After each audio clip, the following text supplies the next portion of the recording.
पूरे पंडाल में आप सबकी जनरब की तालियों के बीच मेरा आमंत्रण स्वीकारें। ताराचंद जी।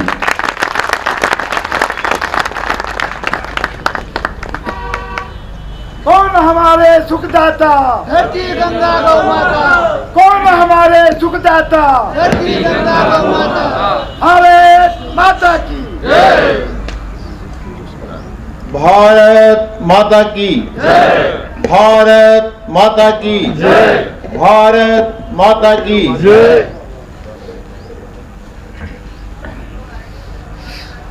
इस केंद्र की जिनके कर कमलों से नींव रखी गई, वो अभी संसार में नहीं है। श्री रामोतार जी मेरे पिताजी और मेरे बड़े भाई साहब प्रकाश जी। संस्कार पिताजी ने दिए और जीवन विवाह संघ ने सिखाया। उसकी संकल्पना का ये प्रकल्प है और उस संकल्पना को आगे बढ़ाने के लिए, देश देशांत तक पहुंचाने के लिए आज हमारे बीच में अवतरित हुए।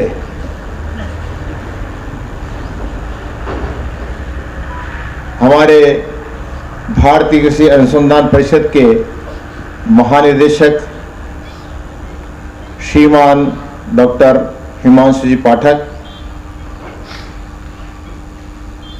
जिनके सानिध्य में इस संकल्पना को मैंने रखा और उन्होंने इस संकल्पना को ध्यान में रखते हुए व्यक्ति की उपलब्धता कराई और इस सपना जो संजोया था उसको आगे बढ़ाने में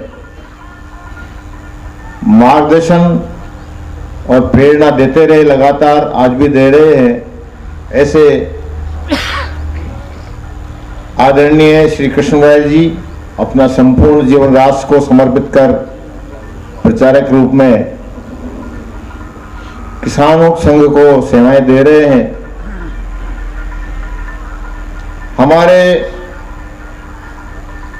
हिमाचल से पधारे श्रीमान राजेश सिंह जी चंदेल कुलपति, हमारे विशिष्ट अतिथि डॉक्टर अभय जी व्यास अपने कोटा कृषि विश्वविद्यालय के कुलपति,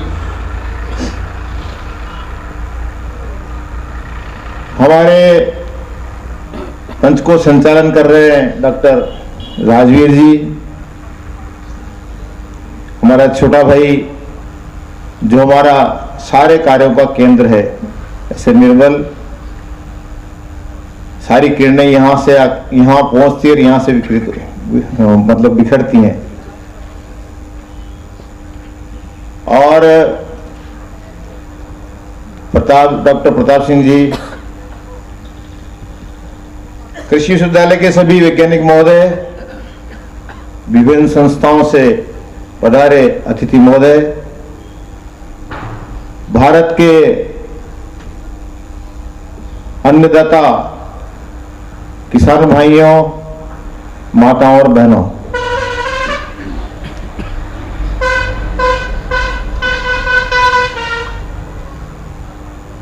ये सपना संजोया होगा कब और कैसे, लेकिन आज जो स्वरूप में देख रहा हूं उस सपने को साकार होता हुआ कि भारत सरकार के जो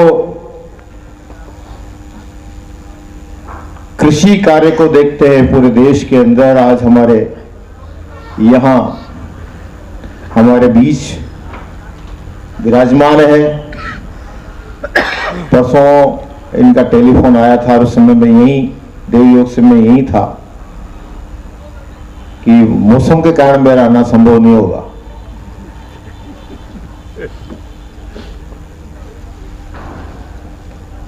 एक साथ पवन जी विचलित हुए मैं यहाँ से किसी काम से मैं निकलना था, तुरंत निकल गया। फिर मैंने इनको टेलीफोन किया, मैंने कहा व्यवस्था और मन एकदम पवित्र रखिए, बाल के बराबर भी विस्तृत मत होइए, हम अपना काम नहीं कर रहे, ये काम ईश्वर का है।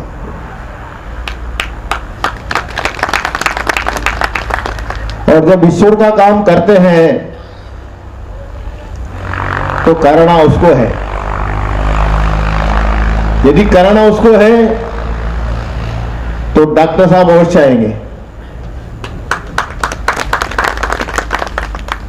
अगर नहीं कराना होगा तो नहीं आएंगे। पर अपनी तैयारी को कमी मत करिए। ये मैंने टेलीफोन पे अपने पवन जी को कहा और कृष्णराज जी को भी कहा, और ईश्वर की कृपा है इसलिए यहां विराजमान है।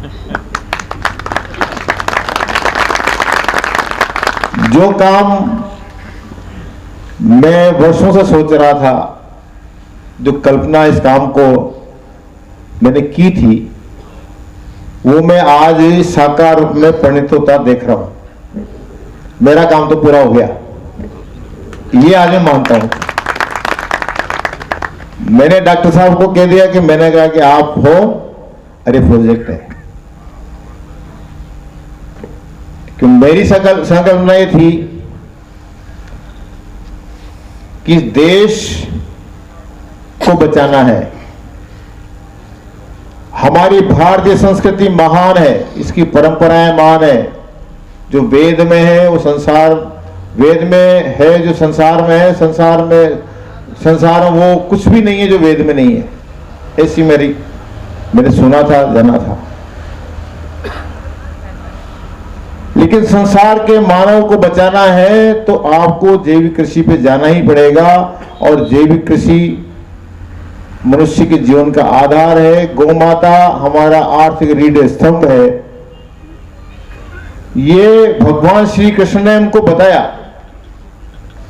उन्हें गाय ऐसे नहीं चराई, वो ग्वाले से नहीं बने।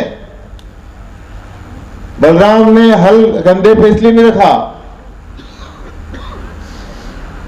उन्होंने बताया है कि खेत और गाय दोनों मनुष्य के जीवन का आधार है। अगर ये दोनों सुरक्षित रहेंगे तो आपका जीवन सुरक्षित रहेगा, और दोनों अगर नहीं रहेंगे तो मानव खत्म हो जाएगा, संसार प्राणी मात्र खत्म हो जाएगा। ऐसा श्री कृष्ण का कहा हुआ, और उसका अध्ययन वर्षानुवर्ष मैंने किया, क्योंकि समय और वक्त की धाराएं जब बदलती हैं तो सेवाएं बदल जाती हैं। किसी समय हमारे यहां देश के अंदर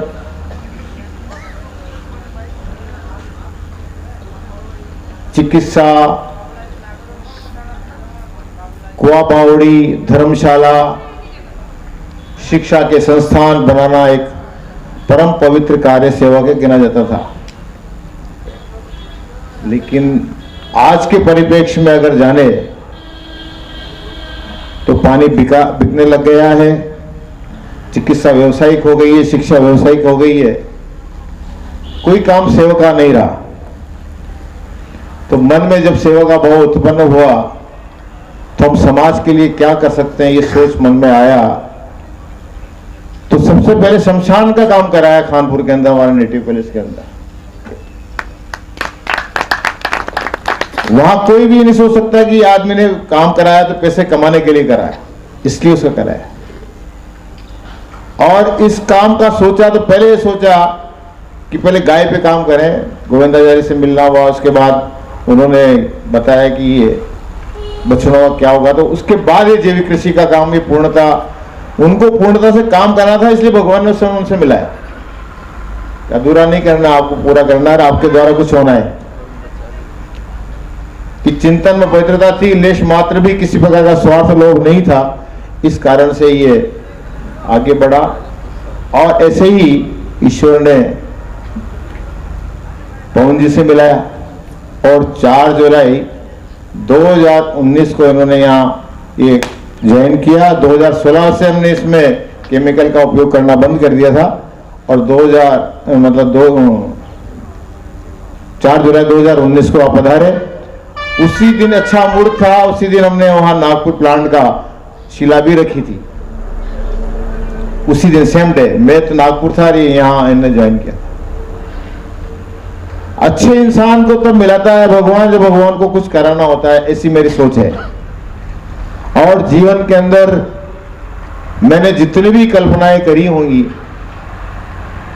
मैं अपने आप पे गर्व करता हूं कि ईश्वर ने 100% पूरी करी है। इसकी संकल्पना जो करी थी तो 20 साल का हमने इसकी कार्य योजना बनाई थी और 20 साल की कार्य योजना में 5 साल में प्रोजेक्ट को तैयार करना, 5 साल तक लोगों को पहुंचाना, हमें 2000 किसान तक करने वाले बन जाएं। यहां तक कि हमारी 5 साल में अगली योजना है। डेट हमारा 2 साल पूरा हुआ है, करीबन 200-250 किसानों ने करना शुरू कर दिया है और 5 साल में 2000 तक पहुंचाने की योजना थी, वो हो जाएगी आप लोगों के सहयोग से। और उसके बाद जो इसका तूफान खड़ा होगा उसके लिए हमें कुछ करने की जरूरत नहीं पड़ेगी, ऐसी संकल्पना करी थी। और ये सोचा था कि 20 साल में पूरा राजस्थान जैविक हो जाए। ये कल्पना किए, पूरा करने वाला न तो मेरी ताकत है न मैं कर सकता हूं। सोच आई थी और उस सोच को हमने उसको क्रियान्वयन करने का प्रयत्न किया। आप सब लोगों के माध्यम से हम सब मिलकर के उस सोच को, भगवान के काम को पूरा करेंगे, ऐसा मेरी मान्यता है, ऐसा मैं सोचता हूं। सारी बातें आपको बता दी गई है। मोदी जी ने 5 प्रण 15 अगस्त 2022 को लाल किले से कहे थे। वो 5 प्रणों का सार हमारे यहां जो बैठे हुए किसान हैं उनके मन मस्तिष्क में अगर उतर गए और उन्हें जीना शुरू कर दिया तो ये भारत आत्मनिर्भरता के साथ साथ विश्वगुरु अवश्य बनेगा। उन 5 प्रणों को हम संकल्प के रूप में समझे। वो 5 प्रण क्या है, वो हमको सुनने की आवश्यकता है और जीवन में उतारने की आवश्यकता है। सुनते सब है, आपने सुना सबने होगा, लेकिन उसका ध्यान कितनों को रहा है मुझे पता नहीं। लेकिन मैंने जब वो बोल रहे थे तो मैं लिख रहा था और उसके बाद उस क्लिप निकाल के उसको फिर डिटेल में उसको लिखा मैंने। क्योंकि 5 प्रण हमारे जीवन की, हमारी भारतीय संस्कृति की पूरी यात्रा है। वो 5 प्रण नहीं है, 5 मंत्र हैं हमारे लिए, हमारे जीने के लिए। उन 5 प्रणों का मैं आपके सामने विषय रखना चाहूंगा। पहला उन्होंने कहा था कि विकसित भारत बनाना है हमको। और विकसित भारत क्या करके बनाना है? उन्होंने कहा कि सारी व्यवस्थाएं मानव केंद्रित करके बनाना है। तो जो सपना उन्होंने कहा वहां से 15 अगस्त को, उसके पहले हमने शुरू कर दिया कि जो किसान के बच्चे हैं जो पढ़ कर बाहर जाते हैं, उसके बाद नौकरी ढूंढते हैं, ये आगे जाकर के जैविक कृषि करते हुए बच्चों को खुद को इंडस्ट्रीज बना देंगे, वहां उद्योग पैदा कर देंगे। आगे जाकर के वो लोग पैकिंग करके वहीं से माल बाहर बेचना शुरू कर देंगे। और मैंने सबको विश्वास दिलाया कि जिस दिन तुम पैदा करके उत्पादन शुरू कर देंगे, तुम्हारा इस देश में नहीं विदेश में भी माल पहुंचेगा, इसकी मेरी गारंटी। तो ऐसे विकसित भारत बनाना है तो उसका हमारा महत्वपूर्ण बिंदु रहेगा जैविक कृषि। दूसरा था कि तरक्कियों के साथ, जैसे साहब ने, इनने भी भाई साहब कृष्ण मुरारी जी ने बताया कि हमारा दिमाग सख्त कर दिया गया, बांध दिया गया। क्योंकि 1000 वर्ष की गुलामी में रहते रहते हमारे मन मस्तिष्क इतने कमजोर हो गए कि हम कुछ कर नहीं सकते हैं। तो पहले उससे बाहर निकलना, स्व को जागृत करना पड़ेगा। तो उसके लिए उन्होंने कहा, दूसरा प्रण कहा था गुलामी की मानसिकता छोड़ देश की सोचिए। हम क्यों विदेश की नकल करें? हम हमारे देश के अंदर निर्माण करें उन चीजों का और उन बातों का कि हमारे वेदों के अंदर सब कुछ लिखा हुआ है, उस आधार पर हम खड़ा करें देश को। इसलिए उस मानसिकता को छोड़कर करना पड़ेगा। तीसरा प्रण उन्होंने कहा था, अपनी विरासत पर हमें गर्व चाहिए, गर्व होना चाहिए। हमारा कितना आध्यात्मिक, कितना बड़ा आयुर्वेदिक, कितना योग, कितनी पारिवारिक व्यवस्था, पूरे विश्व में नहीं पारिवारिक व्यवस्था। पारिवारिक व्यवस्था के बारे में मेरा सोचना यह है कि रोम मिट गए, यूनान मिट गए, क्या हस्ती हम मिटे नहीं। 1000 वर्ष की गुलामी के बाद भारत मौजूद है, हम हिंदू संस्कृति है। उसका मूल कारण है हमारी परिवार व्यवस्था को कोई भी छिन्न भिन्न नहीं कर पाया आज तक, और न कभी कोई कर पाएगा। तो इस परिवार व्यवस्था के कारण हमारा देश संस्कृति बची है। हमारे जो, तो इस पर हमें गर्व होना चाहिए, इस पर हमें काम करना चाहिए। तो हम उसमें कर रहे हैं। ये एकता और एकजुटता, हमारे अंदर भेद पैदा किए जा रहे हैं, जाति भेद पैदा किया जा रहा है। जातिगत मत जनगणना का अर्थ क्या है? वो बताएंगे तुम इतो, तुम इतो, तुम इतो, तुम इतो, भेद पैदा करेंगे। हमें भारत की संस्कृति में कभी भेद नहीं रहे। हमारे यहाँ सारा जीवन काम करने वाले व्यवसाय के हिसाब से जातियां बनी थी और वो सब आनंद से जीती थी, कोई उनमें आपस में प्रेम था। लेकिन ये भेद डालने का जो काम किया जा रहा है, हमारी सबकी एकजुटता, ब्राह्मण से लेकर और हरि शूद्र तक जो हमारे व्यक्ति हैं वो सब समान है। हमारे यहाँ कोई अंतर नहीं है। सामाजिक समरसता हमारी मूल भावना रही है शुरू से। भील के बेल खाए राम जी ने, निषाद रात को गले लगाया राम जी ने। हमारे ग्रंथों में सब लिखा हुआ है। लेकिन आज का जो ये जो मेरे नैरेटिव फैलाने वाले लोग हैं वो इस प्रकार से कर रहे हैं। तो उन्होंने इसके लिए कहा है एकता एकजुटता हमारी होनी चाहिए। हमारी पंथ परंपराएं, हमारे आलमान शान, ऐसा उन्होंने कहा है। और 5 बार कहा था उन्होंने नागरिक कर्तव्य, यानी हमारा जीवन हो वही अनुशासित हो। हमसे पानी की नहाने के लिए आधी बाल्टी, 1 बाल्टी की जरूरत है, 1 बाल्टी पानी का उपयोग करें। आपको पीने के लिए आधे गिलास पानी की जरूरत है, आधे गिलास का उपयोग करें, बाकी की बेकार न करें। जितनी हमारी आवश्यकता है हमारे जीवन की, कई पंक्तिबद्ध खड़े हुए तो पंक्ति में एक के बाद एक का नंबर आता है, उसे लाइन में खड़े रहना सीखें। हमारी जीवन की जो जीवन व्यवहार है, ऐसी अनुशासित जीवन, दूसरा कर्तव्य के साथ जीना और कर्तव्य का प्रति समर्पण हमारा हो, ऐसा उन्होंने 5 मंत्र हमको दिए थे। और इन 5 मंत्रों से हमारे पिताजी ने और संघ ने 1975 से जीना सिखाया। हमारा परिवार इन 5 मंत्रों से 1975 से चल रहा है। इसलिए ही हम समाज के लिए भी कर पा रहे हैं, परिवार के लिए भी कर पा रहे हैं और व्यवसायिक जीवन में भी कर पा रहे हैं। इन 5 मंत्रों का ही, प्रणों का ही एक कर्म है जो हमारे साथ में संगठन में शक्ति है। ये संघ से सीखा और उसको हमने जीवन व्यवहार में उतार कर परिवार को रखे। परिवार के साथ बहुत सारे लोग हैं। जब मैं परिवार में बैठ के बात करता हूँ तो परिवार के लोगों से एक ही बात कहता हूँ कि पैसे कमाने की तरफ मत जाना। सिर्फ और सिर्फ जो तुम्हारे साथ 3000 परिवार जो तुम्हारे काम में लगे हुए हैं, इनका परिवार भरण पर परिवार का पालन पोषण होता रहे, यह सोचना। परिवार के सब सदस्यों को बार बार कहता हूँ, साल में 10 बार कहता हूँ उनको ये बात कि तुम्हारे मन में स्वार्थ की भावना, लोभ की भावना, पैसे की कमाने की दौड़ में अली दौड़ मत चले जाना। आपको भगवान ने खूब आशीर्वाद दिया है। आप तो, हम तो इसकी पात्रता में नहीं थे, पर भगवान को कुछ अच्छा कराना हुआ इसलिए उन्होंने आशीर्वाद दिया है। आप सब लोग इतनी दूर दूर से पधारे और इतना समय आपने शांतिपूर्वक सबको सुना, इसके लिए मैं सबको धन्यवाद देता हूँ, साधुवाद देता हूँ। और सब लोगों का इतना प्रेम है और जो कल्पना मैंने की है कि ये जमीन को पवित्र करते हुए हमारे शरीर को शुद्ध मतलब निरोगी बनाएंगे और देश का लिए हम काम करेंगे, आत्मनिर्भर भारत के सपनों को पूरा करेंगे, ये इन अन्नदाताओं के माध्यम से ही संभव हो सकता है।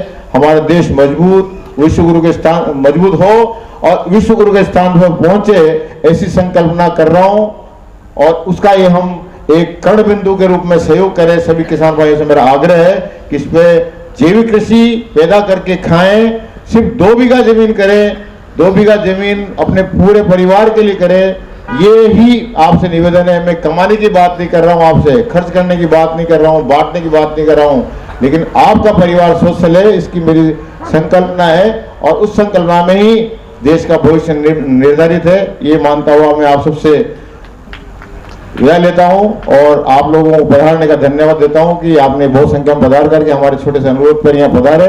और विशेष रूप से मैं डॉक्टर साहब हिमांशु जी का बहुत बहुत आभार व्यक्त करता हूं कि इन्होंने इन कठिन परिस्थितियों में यहाँ पहुंच करके हमारे मन को आह्लादित किया, हमारे मन को प्रसन्न किया। भगवान ने अब तक जितना चाहा पूरा किया, उसमें भी आपको भी हमने चाहा था कि यहाँ पधारे, वो आपने आके पधार करके हमारी इच्छा पूर्ण की। बहुत बहुत आभार, धन्यवाद।